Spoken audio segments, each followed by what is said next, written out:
മദീനയിലെത്തുക, അവിടെ പോകുക, അവിടെ വെച്ച് മരിക്കുക എന്നൊക്കെ പറയുന്നത് ഒരു സത്യവിശ്വാസിയുടെ ഏറ്റവും വലിയ ആഗ്രഹമാണ്. പക്ഷെ ഖേദകരമെന്ന് പറയട്ടെ, ഇന്ന് ബിദ്അത്തിന്റെ ആളുകൾ പോകരുത് എന്ന് പഠിപ്പിക്കുന്ന ഇടമാണ് മദീന. അല്ലാഹു നമ്മളെ കാക്കട്ടെ.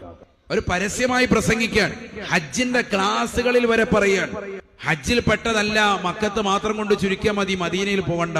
അതിനെ അങ്ങനെ പറയുന്നത്, അങ്ങനെ ഒരു വാക്ക് തന്നെ പറയാൻ പാടില്ലല്ലോ. ശരി തന്നെയാണ്, മക്കത്ത് കൊണ്ടാണ് ഹജ്ജ് പൂർത്തീകരിക്കപ്പെടുന്നത്. പക്ഷെ മദീന സിയാറത്തിനോടുള്ള വിരോധവും വിദ്വേഷവും വെറുപ്പും വെച്ച് കണ്ട് അത്തരത്തിലുള്ള വാക്കുകൾ ഒരിക്കലും പറയാൻ പാടില്ല. കാരണം ഈ ഹജ്ജ് നിനക്കാരാ പഠിപ്പിച്ചത്? ഹജ്ജ് പോയിട്ട് നിന്റെ ജീവിതത്തിൽ എല്ലാ നന്മകളുടെയും കേദാരം ഹബീബ് മുഹമ്മദ് മുസ്തഫ സല്ലല്ലാഹു അലൈഹി വസല്ലം തങ്ങളാണ്. ആ പ്രവാചകരുടെ ചാരത്ത് 450 കിലോമീറ്റർ അപ്പുറത്തുള്ളതാകുന്ന മുത്തുനബിയെ കാണാതെ ഒരു സത്യവിശ്വാസിക്ക് എങ്ങനെ തിരിച്ചു വരാൻ സാധിക്കും?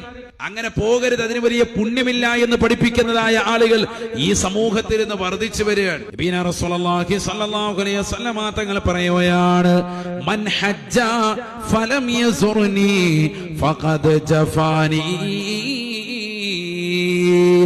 ഒരുവൻ ഹജ്ജ് ചെയ്തു എന്നിട്ട് അവൻ എന്നെ സന്ദർശിക്കാൻ മദീനയിലേക്ക് വന്നില്ല എങ്കിൽ അവൻ എന്നോട് പിണക്കം വെച്ചവനാണ് എന്ന് നബിയുനാ റസൂലുള്ളാഹി. വമൻ സാറനി, ആരെങ്കിലും എന്നെ